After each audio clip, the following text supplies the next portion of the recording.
என்னங்க, என்னது இது? இவ்வளவு மழையில இப்படி வந்திருக்கீங்க? உள்ள வாங்க, சீக்கிரம் வாங்க. ஐயோ, மெல்ல மெல்ல பாத்து வாங்க. ஒரு முக்கியமான விஷயம், உள்ள போடி. அது என்னன்னா, என்னங்க விஷயம்? இப்படி நனைஞ்சு வந்திருக்கீங்க, இந்த துண்டை புடிங்கங்க. துண்டெல்லாம் வேணாண்டி, அந்த விஷயத்த சொல்லாம என் தலையே வெடிச்சிடும். நான் சொல்றது முதல்ல கேளு. நம்மளுக்கு சில்வர் ப்ளே பட்டன் யூடியூப்ல இருந்து அனுப்பிச்சு விட்டாங்க. ஓபன் பண்ணி பாக்குறப்பே செம்ம ஹாப்பி ஆயிட்டோம். பிரசித்தியா இப்போ நம்மளுக்கு 2 சில்வர் பட்டன் இருக்குல்லமா அப்படின்னு சந்தோஷமா சொன்னாங்க.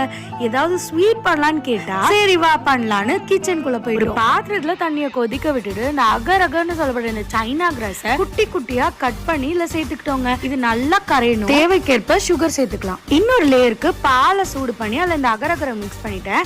இது 2 தனித்தனியா செட் பண்ணிக்கிட்டேங்க. இப்போ நம்மளோட சூப்பரான இந்த டெசர்ட் ரெடி. கேக்குக்கு பதிலா இதுவே கட் பண்ணிட்டோம். ஃபர்ஸ்ட் டைம் மாதிரியே தெரியலங்க. சரசு சூப்பரா செஞ்சு ஜமாச்சிட்டா. இது பாருங்க, நல்லா ஜெல்லி மாதிரி தலக் புலக்கன்னு இருந்துச்சு. அதை கேக்கா நினைச்சு நல்லா கட் பண்ணி ஜாலியா சாப்பிட்டு நாங்க சூப்பரா இந்த சில்வர் ப்ளே பட்டனை செலிப்ரேட் பண்ணோம்.